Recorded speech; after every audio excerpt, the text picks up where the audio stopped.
Good afternoon, everyone, and a very warm welcome to Vista 2020. Today's session is brought to you by a name that has become synonymous with innovation in real estate space in South India, Prestige Group, the platinum sponsors of Vista 2020. We have with us today Mr. Shiv Khera, an author, educator, business consultant, and a much sought after speaker. He inspires and encourages individuals to realize their true potential. He has taken his dynamic personal messages to opposite sides of the globe, from the US to Singapore. His 40 years of research and understanding has put millions on the path of growth and fulfillment. Over 8 million copies of his book have been sold globally, including his international bestseller, You Can Win, in 21 languages. His clients include Lufthansa, HP, DHL, HSBC, Canon, Nestle, Philips, Mercedes, Johnson & Johnson, MetLife, and many more. Tens of thousands have benefited from this dynamic workshops internationally in over 20 countries, and millions have heard him as a keynote speaker. He has appeared on numerous radio and television shows. Mr. Khera is the brand ambassador of Roundtable Foundation. He has been honored by the Alliance International and Rotary International. During the lockdown, Mr. Khera has done over 75 webinars and over 1 million people have logged in.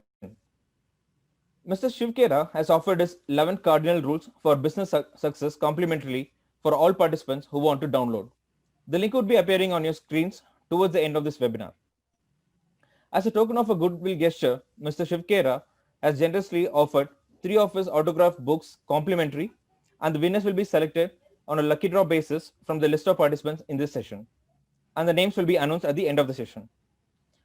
Now we kindly requesting the audience to switch off their mobile phones during the webinar to avoid any distractions from the calls or messages. Mr. Shiv Khera will take questions at the end of the session. You can send your questions in chat to us and we'll ask the same to Mr. Khera. Without any delay, I would like to hand over to Mr. Khera. Over to you, sir. All right, Shashi. Thank you for your kind words. I'm grateful to you. Thank you very much. Our pleasure, sir. Indeed, I'm grateful. And I'd love to see the faces right on top, the windows in between. I will ask a few questions up and down with Hemant also. Yeah. All right, folks. How did we pick this title, Turn Setbacks into Comebacks?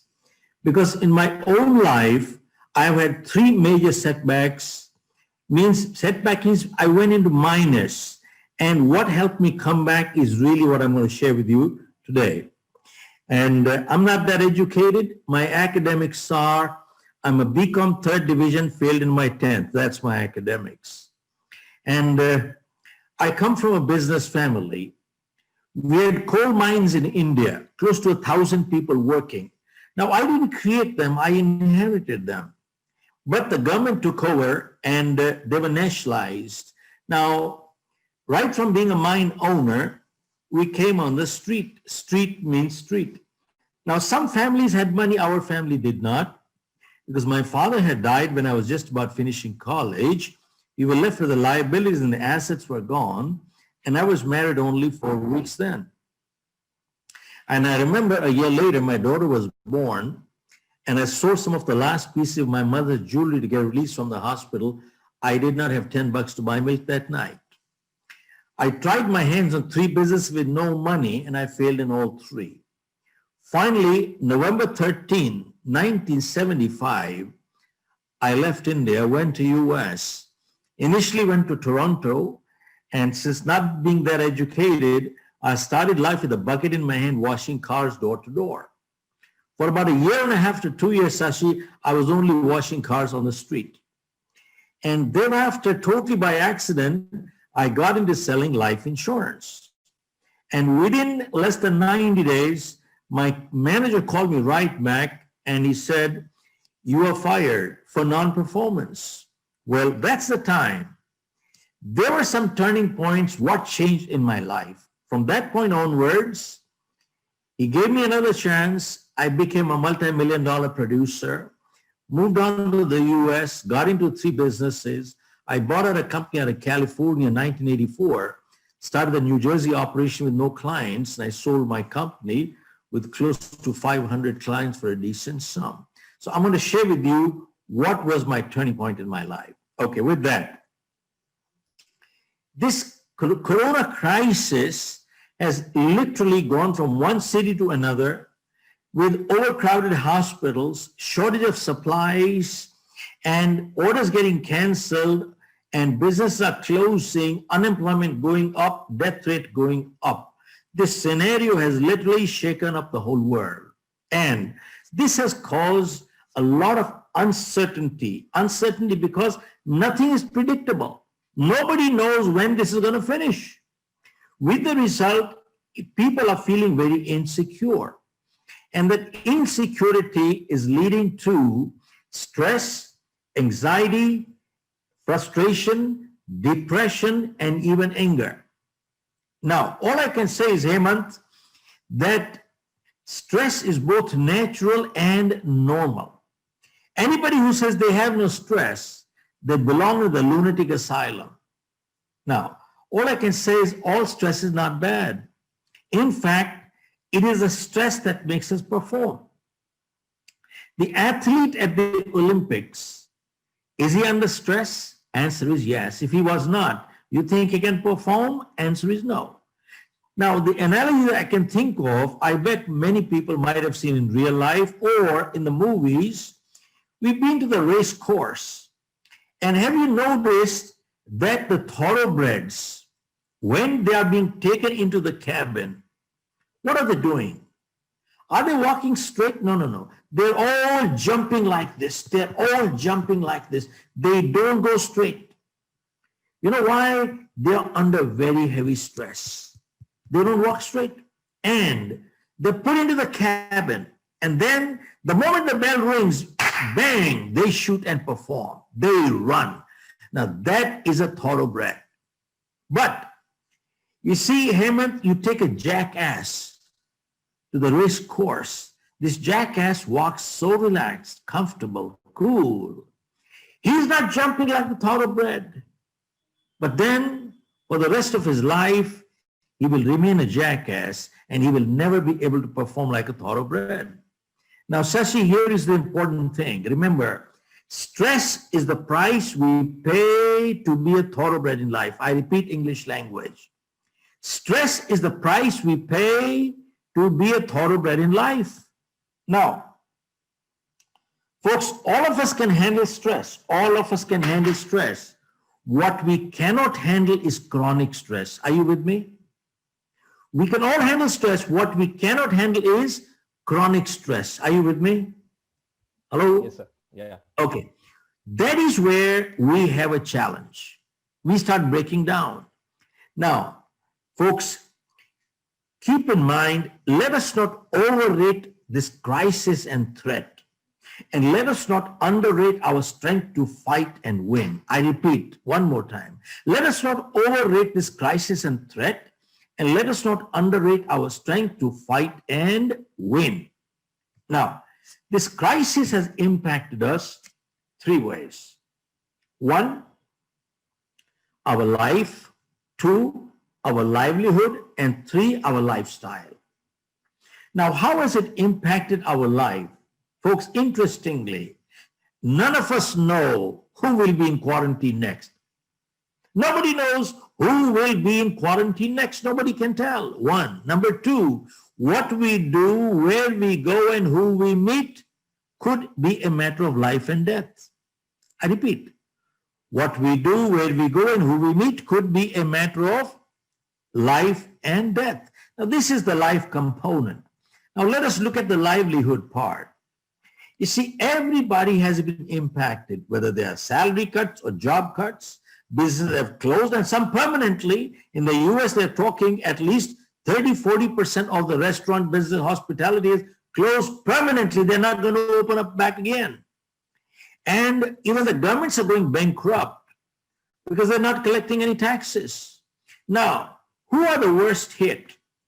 There are three kinds of people in this world. One is the super rich. Two, the mediocre. And three, the poor. The worst hit are the poor people because they're the daily wage earners. They work during the day, eat in the evening. They're the worst hit.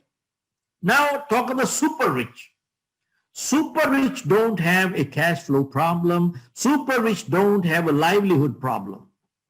I just read Apple Computers has $250 billion in cash reserve. Now, Sasi, they can't have a livelihood problem. They can't have a cash flow problem. $250 billion, man. Now, same thing applies with probably the Adani, the Ambani, the Birla, the Tata. I'll be totally surprised if they also have a liquidity or a cash flow problem or a livelihood problem. They don't have it. Now, that leaves the mediocre. Mediocre people are possibly people like me and some of the listeners. The mediocre are thinking, will the crisis finish before the money, or will the money finish before the crisis? Are you with me? Are you with me? Yeah. See, they're thinking, will the money finish before the crisis, or will the crisis finish before the money? And now, you people have been hearing a lot of news, and every few years there's a new buzzword come up. And now the new buzzword is work from home. Work from home. Maybe in the IT industry you can work from home, maybe. But let me ask you, Sasi, how can you work from home in a construction industry? Can you? No, sir. No. How can you work in a manufacturing industry from home? You cannot, can you, Hemant? You can't. No, sir. No, sir, we can't. And there are many, many, many places you just cannot work from home. Okay, now, the next question comes. A banker came to me the other day, and he told me that they're working with 30% staff capacity, 30%. So I said, are you working at 30% efficiency levels also? He said, no, sir. We are right now working at about 60% efficiency level, and we are shooting for 80, 90, and 80, 90% efficiency level with 30% staff.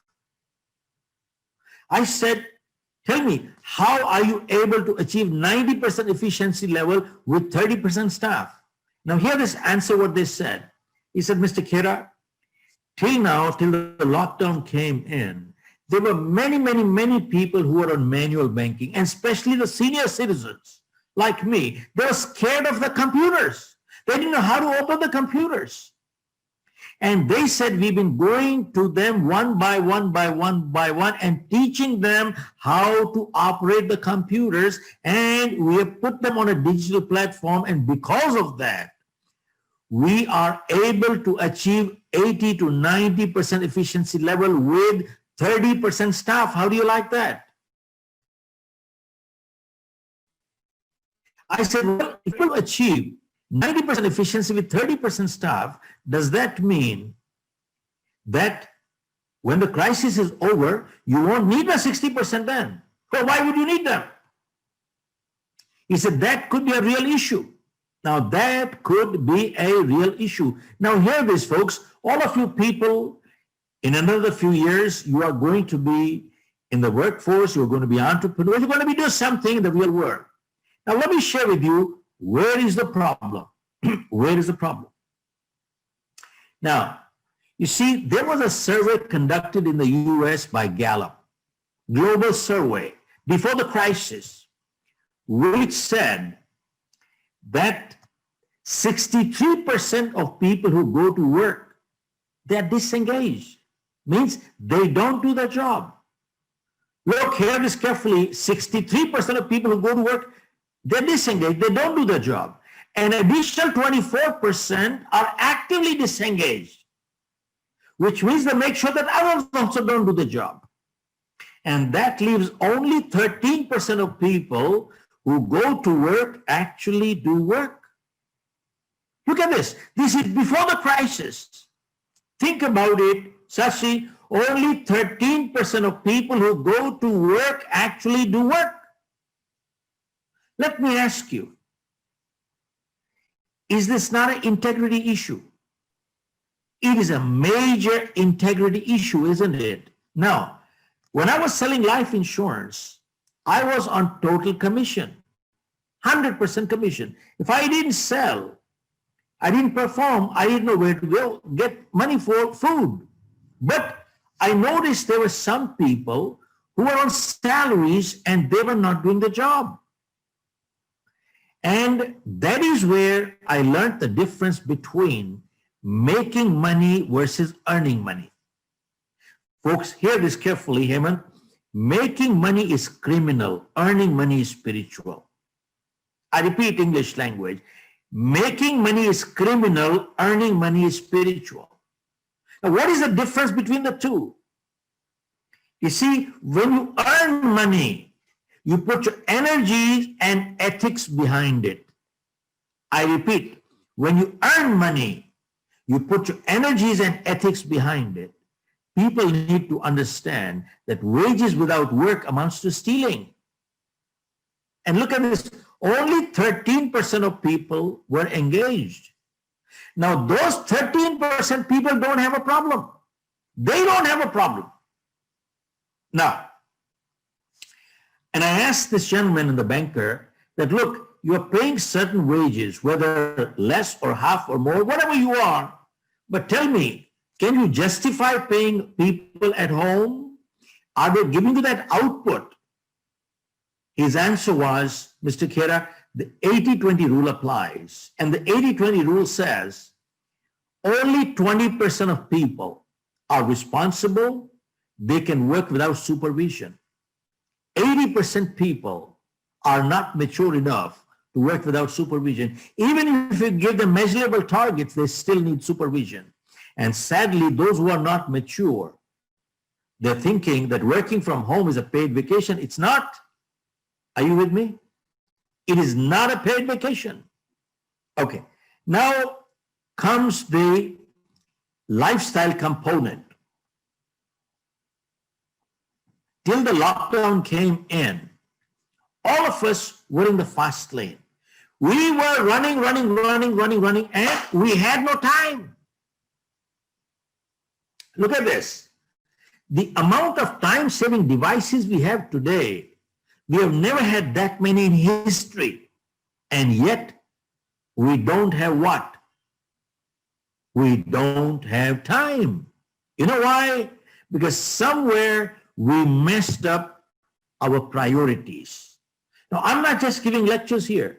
I'm guilty myself. I messed up my priorities too. And whenever we mess up our priorities, we forget to distinguish between what's urgent in life and what's important in life. Now, urgent may or may not be important, and important may or may not be urgent. But the interesting thing is, whenever we ignore what is important, it always converts into urgent. Are you with me? Whenever we ignore, Subtashi, whenever we ignore what is important, it always converts into urgent. Now look at this. Health is important, but it's not urgent. Exercising every day is important, but it's not urgent. Now, if I have a crucial meeting tonight and I cannot exercise, it's not the end of the world. But if I ignore my health long enough, guess what happens? You land up in the hospital. And same thing, in life, relationships are important, but they're not urgent. But if you ignore relationship long enough, guess what happens? You start talking through your lawyers. See, whenever we ignore what is important, it always converts into urgent. Now, what this crisis has done is, it has literally forced people to step backwards and reevaluate the priorities. You ask people, why do you go to work? I go to work for my family. Why do you work hard? I work hard for my family. Who are the most important people in your life? My family. Who are the most neglected? Also my family. What a joke. The most important people also become the most neglected. Sadly, that is true. And now people have realized by stepping backwards, they said, till now we were running, we had no time. But let us see, were we running in the right direction? And now people have realized that in life, direction is much more important than speed. Are you with me? Subtashi? In life, direction is much more important than speed. Sumukh, are you with me, sir? In life, direction is much more important than speed. And now, the next part comes in is, you see, all of us have heard this phrase, cash is king, cash is king, cash is king. Well, did we even understand what the meaning was? And now people have realized what cash is king means. It is better to have money in the bank than to have 50 shirts in your closet. It is better to have money in the bank than having a car worth $100,000. It doesn't make sense. This is what is the meaning of cash is king. Now, let us look at, through history, there are only two reference points where we have faced a similar crisis in the past. One was the Spanish flu. You people might have heard enough of it. I'm not going to cover that again. But the only reason why I will mention here is that Spanish flu came in two phases. The first phase was 1918, and it went away. And people thought the danger is over. But then, 6 months later, it came back, and guess what? It killed 50 million people were dead. 50 million people were dead in the second phase. Why am I sharing this? Because many people, since the lockdown is over, they think the danger is over. It's not. Look at South Korea. Melbourne locked down again. And look at what is happening in Europe. And in UK, they're talking about national lockdown again, one more coming up. And in the US, 250,000 people are dead. And the second phase hasn't even come as yet. So all I'm saying is, don't drop your guards. That's one. Number two is, the second comparison was the Great Depression of 1929.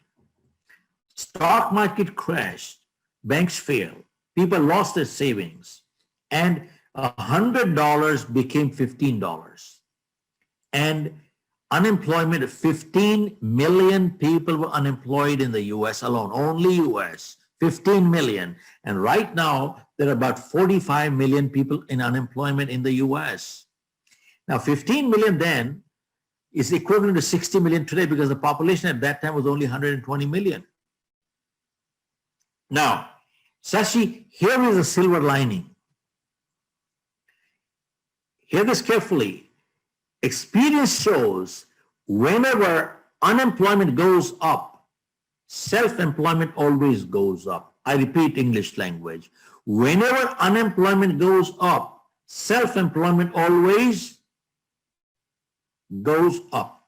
Now, during the Great Depression, when people were struggling, they had no money, no education, no technology, no risk-taking ability, but there were some people who started their businesses then, and today they're household words.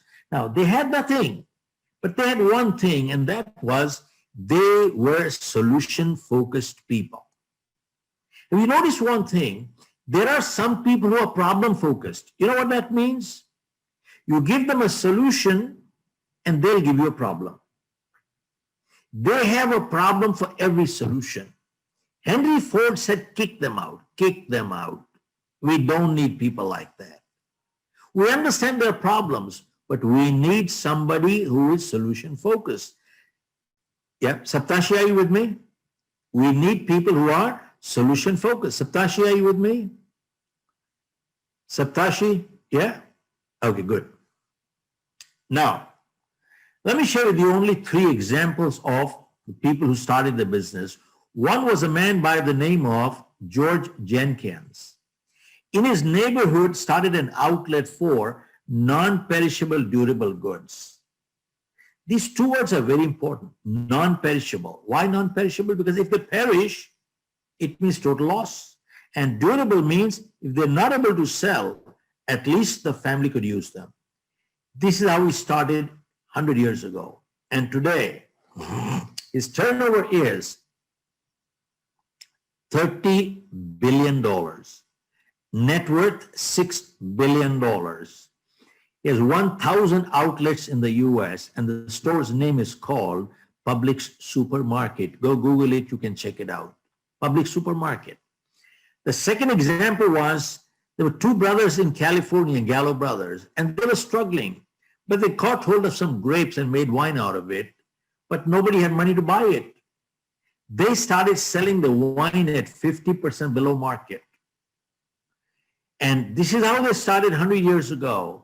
And today the Gallo wineries accounts for 25% of the wine trade in the US, and the net worths are valuation at 10 to 12 billion dollars.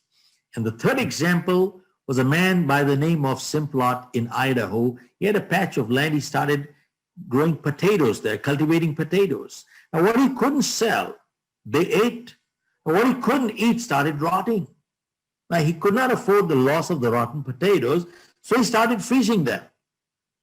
This is how he started 100 years ago. And today, he accounts for 33% of the French fries business in the US, and valuation is close to $12 billion. Now, folks, I don't want to leave you people with the impression that you and I start a business and we will all become billionaires. That is not the message.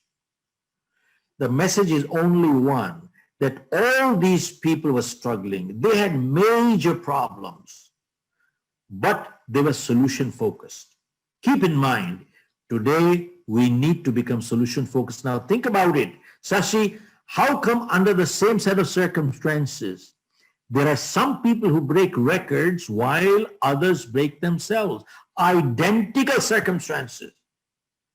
Look at this. How come some people break records while others break themselves? How come? Okay, so much for that. Now, this crisis has impacted us three ways: physically, medically. I'm not qualified, so I'm not going to talk about it. Two, economically. I'll just talk about the economics part because you are management students here. People have realized that bottom line is a lot more important than top line. Nobody cares about your top lines. And two, till now, the word was globalization, globalization, globalization. All of a sudden, the word has changed to what? Localization, localization, and localization. Why is that? Because till now, production was 20,000 miles away from consumption. And now all of a sudden, the consuming country has realized that the producing country can blackmail me and put me out of business in less than 5 minutes.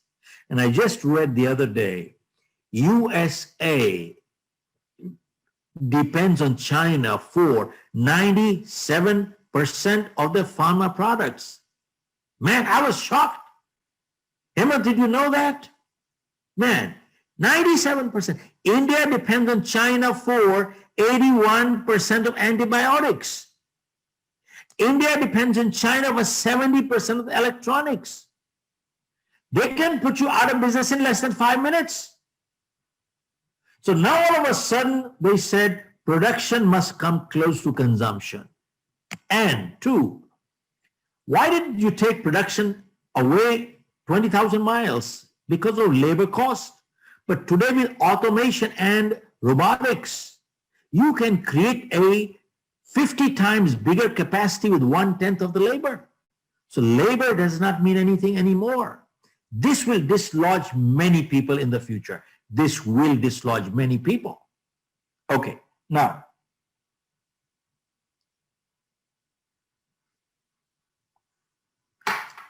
let us look at what are the solutions. How do we face the crisis and overcome the crisis? Normally, if I have time, I go through 9 points, but if I don't, I will cover probably 6 or 7 if I have the time today. But I'll go slow. If you want to note this down, please do so. But here is step one. Step one. Step one to overcome the crisis is, it is called the Serenity Prayer. About 45 years ago, when I was in US, I attended a program by Dr. Norman Vincent Peale, the man who wrote the book Power of Positive Thinking. And there were about 1,000 people. I was one of them. And as he came in, he looked at everybody and said, it appears you people are so cool, calm, comfortable, relaxed. It appears nobody has a problem here. Then he asked everybody, does anybody have a problem here? Who doesn't have a problem? So everybody raised their hand. Yes, we have a problem. Then he asked, how many people would like to get rid of their problem? Again, everybody raised their hand. Then he said, while I was coming here, I came across a place where I saw some people lying down, all stretched out, relaxed, comfortable. They had no problem whatsoever. How many people would like to know where that place is? Again, everybody raised their hand. And then Dr. Peale said, 2 blocks away from here, there is a cemetery. There are people lying there, all stretched out, relaxed. They have no problem whatsoever. And he asked, how many people would like to get rid of their problem? Nobody raised a hand. Everybody put their hand in the pocket. Then he said, remember, problem is a sign of life. So long as we are alive, we shall have problems. The day we don't have problems, we'd be dead. And when you're running short of problems, that is the time to get on your knees, pray to God. Have you stopped trusting me anymore? Send me some problems. And that day he said, we cannot solve all our problems, but we can handle them. And that day he gave a prayer, which is called the Serenity Prayer. And I will repeat it twice. And in my opinion, it is the crux of life. And for the past 45 years, I have never left my home without my prayer. And I have come across many adverse situations, and this prayer has helped me overcome them. And the prayer goes like this. It says, God grant me the serenity to accept the things that I cannot change, and courage to change the things that I can, and wisdom to know the difference what I can and what I cannot. I repeat, God grant me the serenity to accept the things that I cannot change, and courage to change the things that I can, and wisdom to know the difference what I can and what I cannot.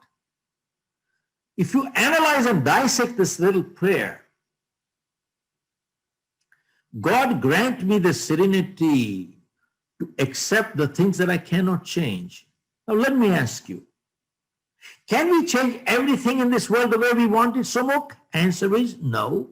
Do we control everything outside? No. There are many things beyond, such as, I didn't choose my parents, neither did you. I didn't decide where I was going to be born, and neither did you. If this is my height and color of my skin, there's nothing I can do about it. And granted, some people are born deformed. And sometimes bad things do happen to good people for no fault of their own. What wrong did they do? Who knows? And how did this corona crisis come? Who knows? Nobody knows. But it's here. It says, what I cannot change, let me accept it graciously, not grudgingly. Because many times in life, we keep fighting the things we just cannot change, and we bring stress into our lives, and we become paralyzed, and we become unproductive. So it says, if I can't change, let me accept it graciously. And if I can, then give me the courage to do it, and wisdom to know what I can and what I cannot. Now, when I wrote my new book, which Sashi, we've sending it to you, You Can Achieve More, which was launched last year in London. That's a new book. Now, I took this thought 2 steps forward, and I wrote in there that life is full of choices and life is full of compromises. Seems like a contradiction, but not really. See, if I ill-treat you, I have chosen to be ill-treated, haven't I? If I treat you with discourtesy, I've chosen to be treated with discourtesy, haven't I? If I light up a cigarette, I've chosen to invite cancer, haven't I? And if I drink and drive, I've chosen to invite an accident, haven't I? And if I exercise every day, I've chosen to invite good health, haven't I? If I eat too much every day, I've chosen to be obese, haven't I? And if I tell lies, Sumuk, if I tell lies, I've chosen to lose my credibility, haven't I? And if I tell the truth, I've chosen to be a credible person, haven't I? Are you with me? See, life is full of choices. Now hear this. We're all free to the point of choice. But after we make our choices, the choice controls the chooser. We have no more choice. Freedom stops. Now, how is life full of compromises? In life, we cannot choose the cards that are dealt to us. What we can choose is how we play the game. And you see, sometimes nature gives us a lemon. The choice is ours. Do we cry or do we make lemonade? That's a choice. Now, many times people ask me, Mr. Khera, people who are successful, don't they make mistakes in life? And those who fail, don't they do positive things in life? Now, here's my answer. Remember, people who are successful, they do make mistakes in life. But remember, making a mistake once in a while does not make anybody a failure. Repeating the same mistake again and again is what brings failure. And doing something positive once in a while does not bring success either. Repeating the same positive behavior again and again is what brings success. What is success? Series of positive choices in life is called success, and series of negative choices in life is called failure. And that's about it. Are you with me? Are you with me, folks? Okay, now, this is step one. Step two. Convert your wasted time to productive time. How do you do it? In the US, before the crisis, there was a survey conducted which said an average American watches 3 to 4 hours of television per day. Before the crisis. And right now there are people watching 8-10 hours of TV per day. And by the way, this is not average American. This is European, average Indian, average Australian, everywhere. 3 to 4 hours per day.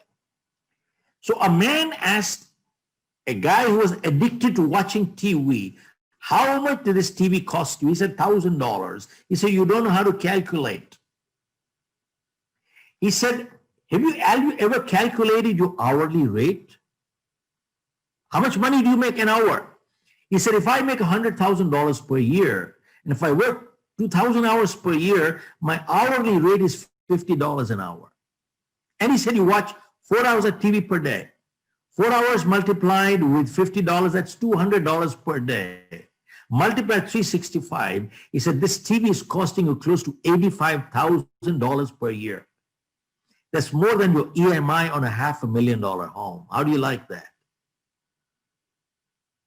He said, you don't understand how to calculate these things. And now don't get me wrong. We all like to watch TV. We like to watch nice movie. It's a nice play. We enjoy it. It relaxes us. But watching 4 hours a day, what the hell are you doing? You are ruining your life. All you're doing is those people acting the TV, they're making money and you're paying for it. Now hear this carefully. In my book that I talked about, You Can Achieve More, I have mentioned a survey which said 85% of millionaires and billionaires in the world are first generation. Only 15% coming from inheritance. I repeat, Sashi, 85% of millionaires and billionaires in the world are first generation. And they were asked, how did you achieve so much financial success in such a short time? And the answer was that we read books. How many books? 50 books a year. 50 books a year means one book a week. What kind of books? And they said, we only read self-help books. We don't read fiction. Fiction is fiction, will remain fiction. And why they read self-help books? Because they said one good idea is worth $1 million. One good idea is worth $1 million. And he said, we have no time to waste. And if you look at life history on Warren Buffett, he reads 6 to 8 hours per day. Bill Gates is an avid reader. And imagine these multimillionaires and billionaires read one book a week. And what does it tell you? There is a connection between learning and earning and learning and earning and learning and earning and learning and earning. Learn more, earn more. Now, you see, and I've noticed one thing. There are many people who say, I don't have the time or the money to read a book. They have no time. They're maybe unemployed, underemployed, but they have no time. And they say, when I have the money to buy the book, I'll buy it.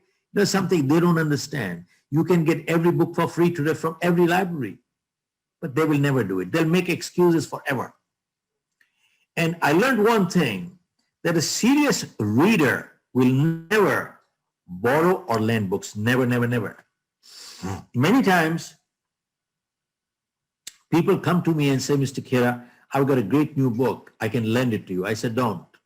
Either give it to me, gift it to me, sell it to me. Don't lend it to me. Why? Because I won't give it back to you. Why? Because when I read a book, I always underline, make notes on the side. Why? So look, because I learned one thing. Reading a good book once is not good enough. Why? Because when you read a book second time, you don't find anything new in the book, but you find something new in yourself. You read it the third time, you don't find anything new in the book, but you find something new in yourself. And the fourth time, the fifth time. Now, why am I sharing this with you? Because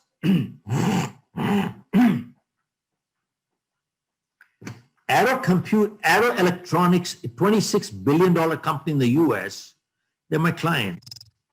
Their managing director attended my program about 15 years ago, and he got all my books. And he said, Mr. Khera, he said, when I took over as managing director, he said, we had only 2% of the market share, 2%. And he said, I bought your books and I gave it to all my people in my entire organization, and everybody reads your book.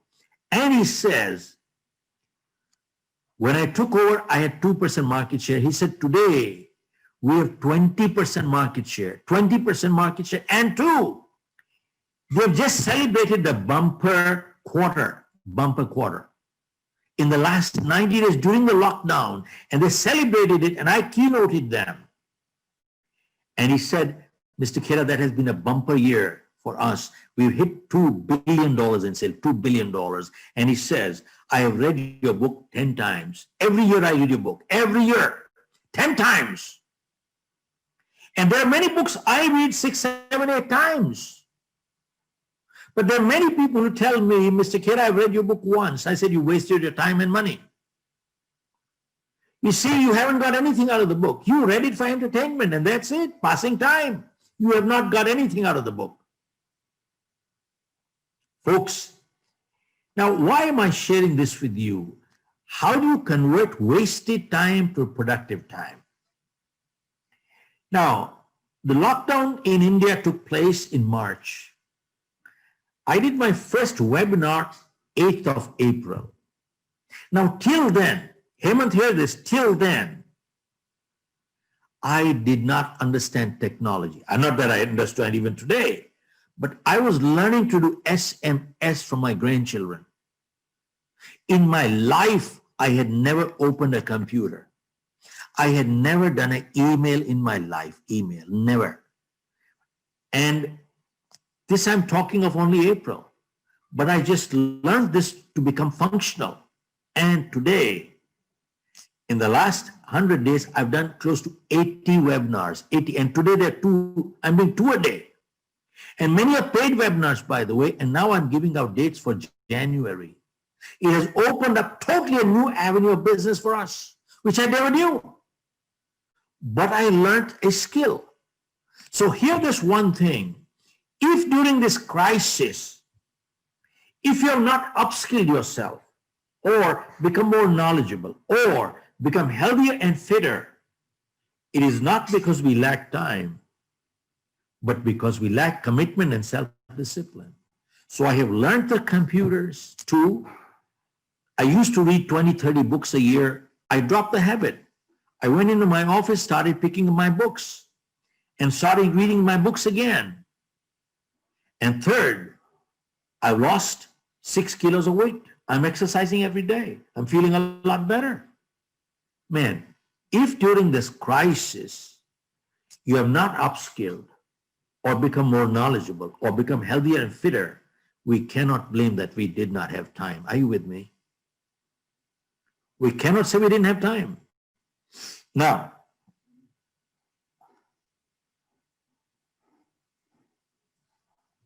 step three. Folks, to overcome the crisis, build strong relationships in life. Remember, build strong relationships in life because that is your biggest support group. That's your biggest support group. Why do I share that? Folks, our biggest asset in life is not our bank balance. Our biggest asset is our relationship balance. Sashi, have you noticed one thing? People who have good relationships, what they can achieve with one phone call, you cannot achieve with $1 million. Are you with me? Look at this. People who have good relationships, what they can achieve with one phone call, you cannot achieve with $1 million. Now, you see, today in many business schools and many places, they talk of networking. Question is, do we understand what networking is?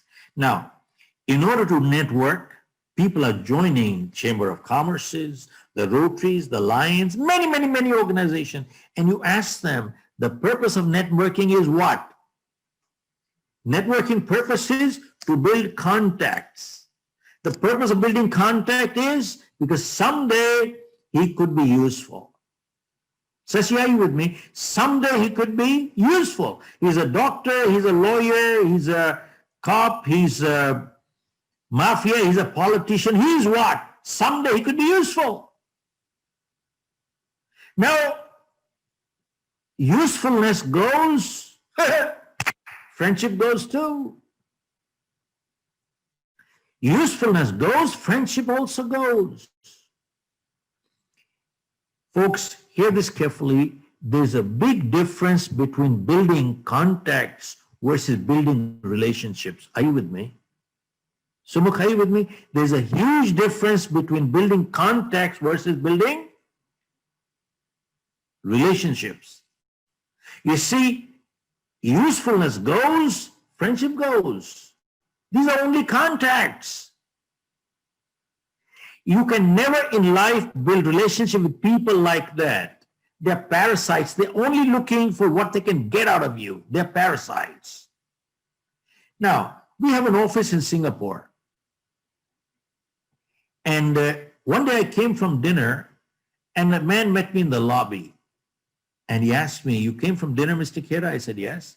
I said, "Did you meet some people?" I said, "Yes." And his first thing was, Sumukh, he asked me, "I hope you met some people who could be useful to you." Look at this.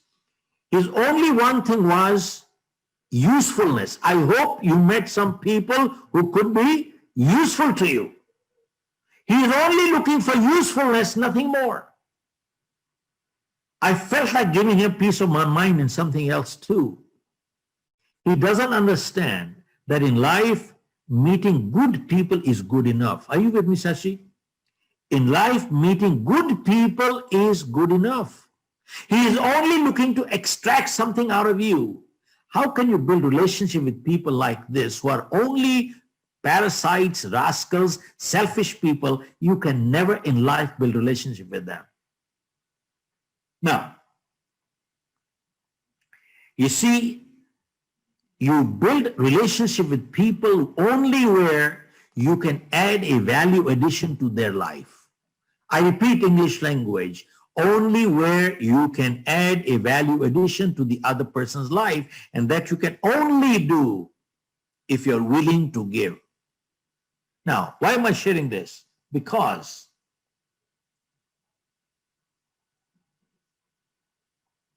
you see, supposing I have a friend who's been a friend for me 20 years, and tonight he has a problem. Who is the most natural person he will go for help? A friend of 20 years. He's not going to make new friends tonight. Now, is it my duty to help? Answer is yes. If I help him, am I doing a favor? No. If I don't help him, am I being like a friend? No. Now remember one thing, helping each other is a duty of a friend. It is never the purpose of friendship. Because if you make it a purpose of friendship, purpose finishes and friendship finishes. Helping each other is a duty of a friend. Where you build relationship, it is never the purpose of relationship. It is always incidental to relationship. And relationships are only built where you add a value addition to another person's life by giving. Now, you guys are in a business school. I've been working in 25 countries all over the world and been living in the US for the past 45 years. You tell me one thing, all that we have been sharing in the last 1 hour with you people. Show me any school, college in the world that is teaching all this stuff. Nothing, nowhere. And in Singapore, the dean of James Cook University attended my program from Australia, James Cook University from Australia. They attended my program in Singapore. And he said, Mr. Khera, I've been in teaching for the last so many years in business schools. He said, I haven't seen anything anywhere. And they're partnered with us now. They're partnered with us and to set up a center of leadership excellence. And we're running these programs for them in Singapore campus. And not only that, Rajgiri Business School, for the last 6 years, we've been doing these programs for them. Most important thing is we need to understand what brings success. It is not our academics. I repeat, English language, it is not our academics. Okay, now, coming to the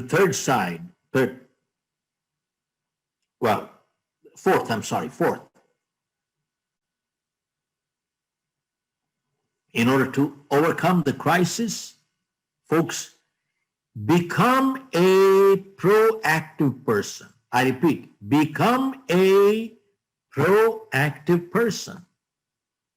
See, when we do our 3 or 4 day leadership programs, many times we ask people, are you a good person? And when you take them by surprise, they say, well, yeah, I'm good. And you ask them, what makes you good? They say, well, I don't do bad, so I'm good. I don't tell lies, I don't steal, I don't cheat, so I am good. And my answer is, I disagree with your answer. Just not doing bad does not make a person good. If I don't steal, it only means I'm not a thief, but that does not make me good. Go ask a medical doctor. Absence of ill health does not mean good health. Are you with me? I repeat, absence of ill health does not mean you have good health. Similarly, not doing bad does not make a person good. A person becomes good only when they proactively do good. Proactively do good. Now, why am I sharing this with you? I've been doing leadership programs for the past 30 odd years. And I do work with some of the Fortune 100 companies like Lufthansa, Johnson & Johnson. And I've learned one thing, that A good leader takes a stand for something and takes a stand against something. A good leader is not neutral. If you're neutral, you're a politician. Are you with me? If you're neutral, you are a politician. Now, why am I sharing this with you? Because I finished a program once. There were 3,000-4,000 people. And one man came from the audience and asked me, Mr. Khera, are you a Gandhian? Are you a Gandhian? Well, I learned one thing. Before you answer, you must clarify the question. And two, sometimes the best answer to a question is a question. So I asked him, sir, can you tell me, how do you define a Gandhian? What are the criteria of being a Gandhian? And what are the principles of being a Gandhian? So after a little thought, he says, Gandhi believed in 3 principles. 1,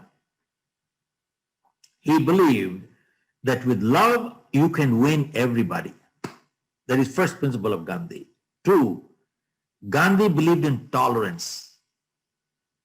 3, Gandhi believed in non-violence. Hemant, are you with me? 3 principles. 1, with love you can win everybody. 2, tolerance. 3, non-violence.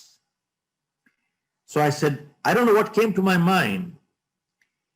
I said, I've been living in the US for the past 45 years. I said, but I am an Indian. And in India, we do respect our epics, the Ramayana, Mahabharata, Bhagavad Gita, and the Guru Granth Sahib. Though I've not read it, but I've heard them. So I don't know what came to my mind. I said, sir, can you tell me, was Ram a Gandhian? Was Ram a Gandhian? I said, let us look at your 3 principles of being a Gandhian. 1, with love, you can win everybody. Tell me, was Ram able to win with love? Answer is what? No. So Ram failed the first test. 2, you said tolerance.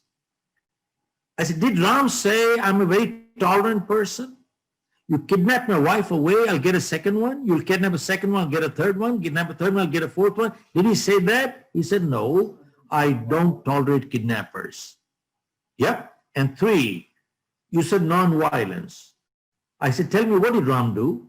He had to pull out his weapon and kill the evil. He destroyed the evil. He killed. Now, even for self-defense, he killed. Now, that is violence. So I said, well, Ram failed all 3 tests. That means Ram was not a Gandhian. And Ram didn't say either that I'm neutral. He took a stand for something and took a stand against something. Why go that far? Go look at our life history of 10 Sikh gurus. The 10th Sikh guru, when the Mughals were forcibly converting into Islam, he could not win with love. 2, did he say, I will tolerate your terrorism? He said no. 3, did he pull out the weapon? He did. So he was not a Gandhian either.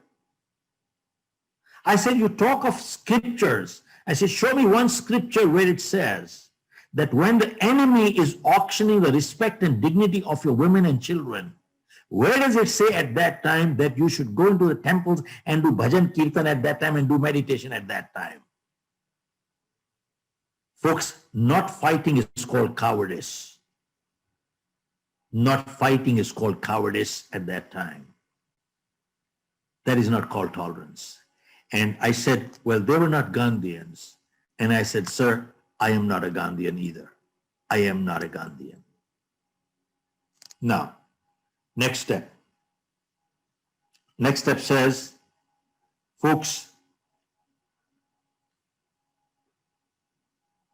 in order to overcome any crisis in this world, we must learn to accept responsibility in life. I repeat, we must learn to accept responsibility in life.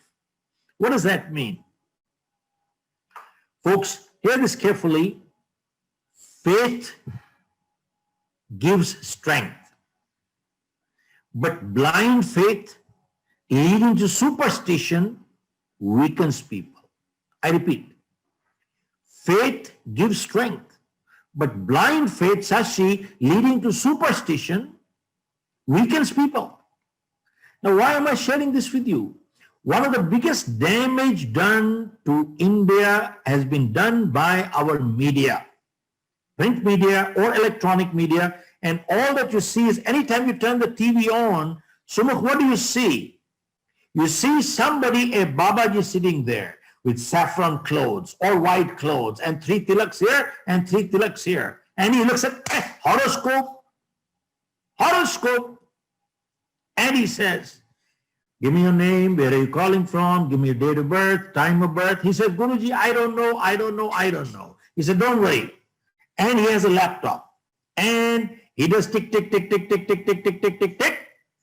And he says, second house is third house, third house is in fourth house, the fourth. And then he says, your Pitri dosh, Patni dosh, Putri dosh, Phalana dosh, Dish dosh, and you got Manglik.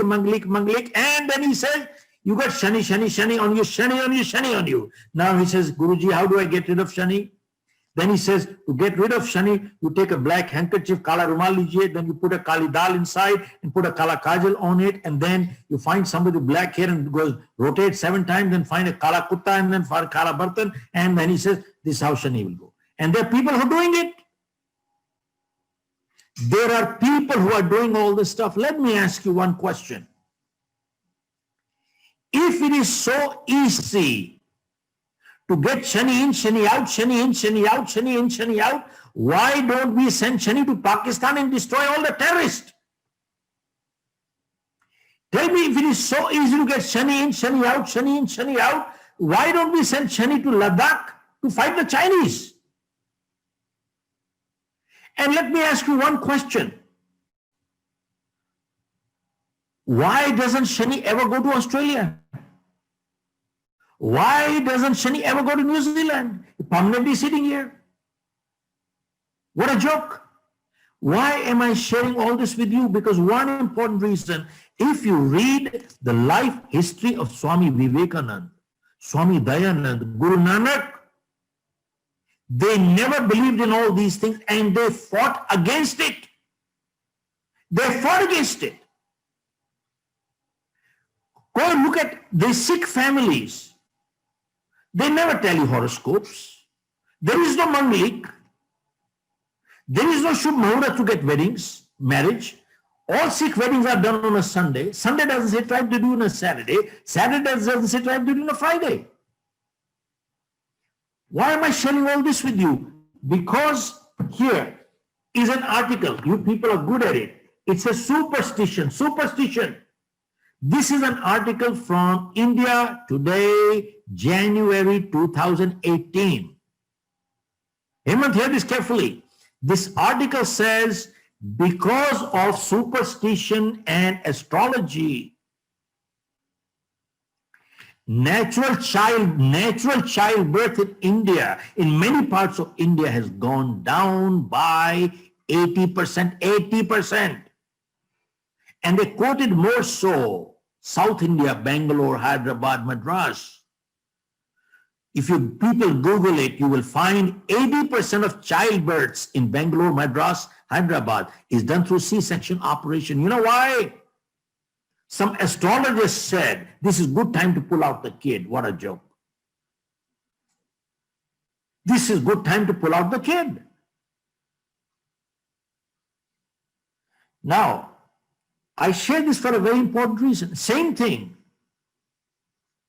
There are people who are superstitious. The cat has crossed my road. Oh, so I'm going to stop now, cat. What is going on? And they go to these so-called spiritual people, and they touch their feet. He should be in jail, man. He should be in jail. You see, I share this for one important reason. And the people change their names and they put numerology and they put 20 kinds of rings all around them. Now, my important thing is, why am I sharing this with you? Because All of us have ups and downs in life. Yes, no. We all have ups and downs in life. Yes, no. You see, there's nobody who does not have ups and downs. But you know something? A person who's going to get somewhere in life, when there is a down, they analyze it and they evaluate and they ask, if a similar situation comes again, will I behave the same way? If the answer is yes, means they have not learned anything. So they learn from every incident and they accept responsibility and they don't repeat the mistakes. But a person who's not looking to get anywhere, they will never analyze and learn, accept responsibility. You know what they say? Not my fault. My stars are not favoring me. Are you with me? My stars are not favoring me. And they will repeat the same mistake again and again and again and again. Folks, educated people, MBAs, PhDs are doing all this stuff today. Now, in one of my previous programs,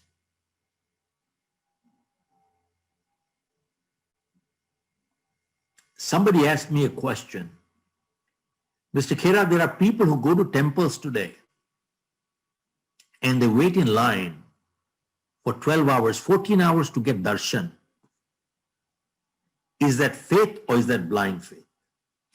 Hear this, there are people who go to temples and they wait in line, Sashi, for 12 hours in line to get darshan.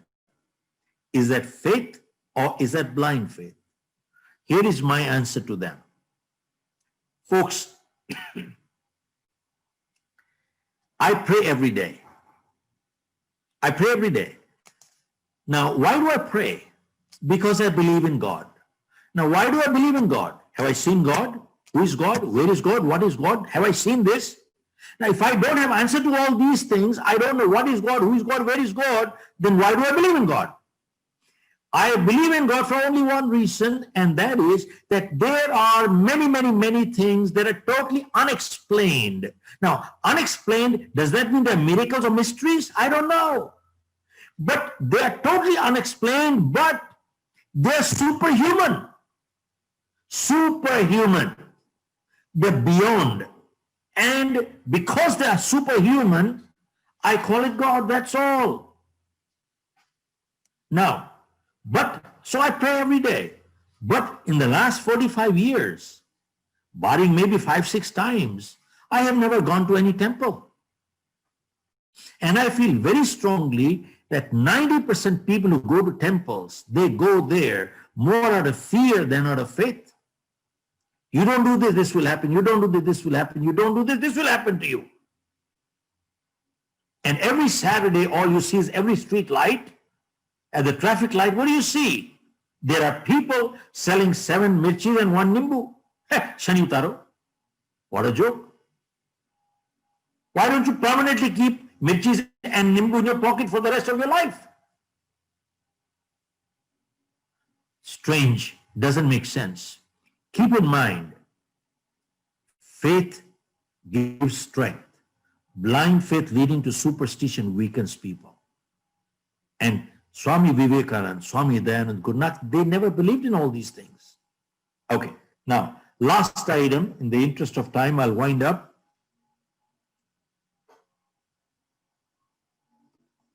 Last item is, this is time to give back. This is time to give back. Now, we are grateful to God. We are blessed with a good home and honorable meals, but everybody is not. There are many people who are not. This is time for us to share and help. And I've noticed all over the world, I've seen videos from New York, Europe, everywhere. There are many good people all over the world who have come forward with money, time, food, helping the underprivileged. But, Sashi, there is one community. Hear this carefully. There is one community who has been honored by Sumukh, by the Canadian government of Canada. And this community has been honored by the government of United States, government of UK, Australian government has honored them. New Zealand government has honored them, which means the whole world has honored them for the humanitarian service. One community for the humanitarian service. And that community is, guess who? The Sikh community of India. They've been honored all over the world for the humanitarian service. You know why? Because the Sikh philosophy and the philosophy of Guru Granth Sahib, they, even before this crisis came in, do you know the concept of langar has been going on 500 years? Because they're caring people, they're sharing people, and three, they're daring people. I repeat English language, 3 words. They're caring people, they care. They're sharing people, they share. And they're daring people, they dare. They have the guts to fight. They have the courage to do it. Look at that Sikh boy at Ladakh, Gurtej, killed 12 Chinese before he went. Now, why do I share this? Because the Sikh philosophy believes in जुल्म करना पाप है, जुल्म सहना उससे भी बड़ा पाप है. Now, the Sikh philosophy rests on 3 pillars, and they are Nam Jap, Vanchak, Kiratkar. Nam Jap means there is one God, Nirankari. Nirankari means the formless God. And 2, Vanchak means the concept of sharing, langar. Millions of people are getting food today. And 3, Kiratkar. You know, Kiratkar means work hard, dignity of labor. Now, folks, all of you people on the window here, Hemant, Zashi, and Saptashi, all you people, have you ever in your life seen a Sikh beggar? Never. You will never see a Sikh beggar in this world. Never. You know why? They will work hard. They will not mind. They'll clean you. This is not arrogance. They will clean the toilet. They will wash your shoes. They'll wash your clothes. But they will not beg. You know why? This is dignity of labor. Nothing is small in life. Nothing is small. You see, this is the Sikh philosophy, Guru Granth Sahib. And in the Sikh sect, there is no caste. There is no last name. Do you know every Sikh man, last name is a Singh. Every Sikh woman, the last name is a Kaur. There is no caste. I wish in India, if we had adopted the philosophy of the Guru Granth Sahib, instead of our own constitution, this country would have been totally a different country here. All I can say is I want to close this program today that whenever we do our leadership program, 3, 4, 5-day programs, we do talk of financial independence and money. And I say that it is the moral obligation of every good human being to become a multimillionaire and a billionaire. Now, why do I share this? When I talk of money, many times people come into my program and they say, Mr. Khera, you talk of money, but money is not important. Now, I have written in my book, You Can Achieve More. People who say money is not important, they're either stupid or they're billionaires. Now, I didn't say money is the most important thing, but money is very important. Now, but sadly, you see, which is where I'm saying, making money is criminal versus earning money is spiritual. Because when you earn it, you put your ethics and energy behind it. You earn it. Now, but sadly, many times in the pursuit of money, we lose out the things money just cannot buy. And the most precious things in life, money just cannot buy. Now hear this. Money can buy you amusement, but not happiness. Money can buy you books, but not wisdom. Money can buy you a bed, but not sleep. Money can buy you a companion, but not a friend.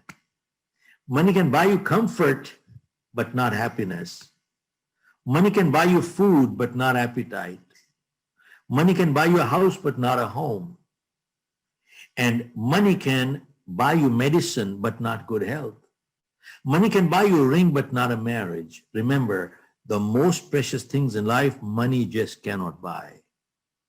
But remember, money is very important. Why do I say that? Because I learned one thing, that money in good hands always does good, and money in evil hands always does evil. Are you with me?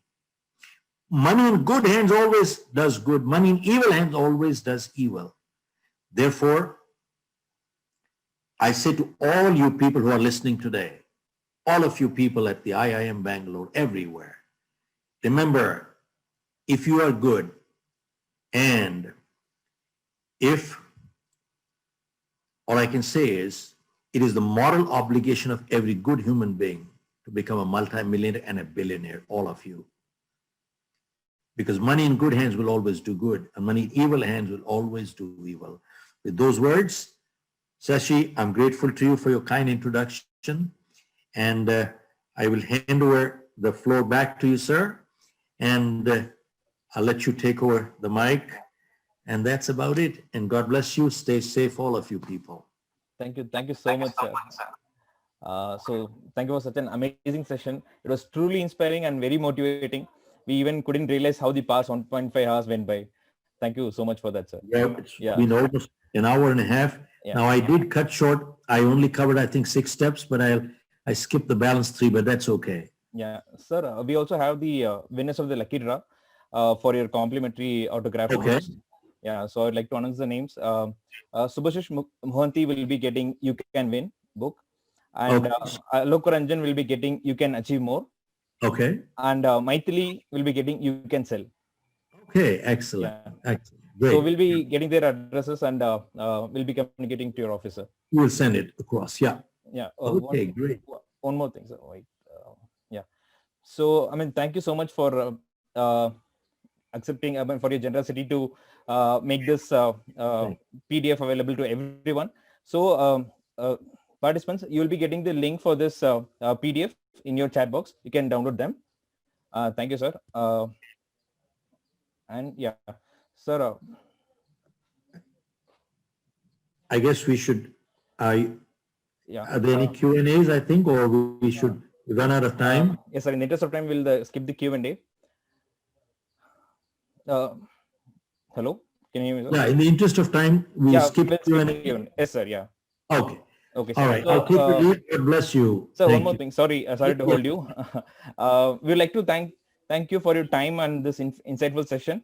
As a token of our gratitude, a contribution has been made in your name to Save Trees, an organization that works on a tree plantation in India. Agroforestry saplings have been planted in your name and has made a difference to the life of a farmer in Karnataka. Thank you so much, sir. I'm grateful. I'm grateful. Maybe someday I would like to meet up with you people live in person. Who Definitely, knows? Sir. Our pleasure, sir. Thank you. Yeah. Our pleasure. Thank you so much for joining us. Thank you so much. Thank you. God bless you, all of you. Thank you. Take care.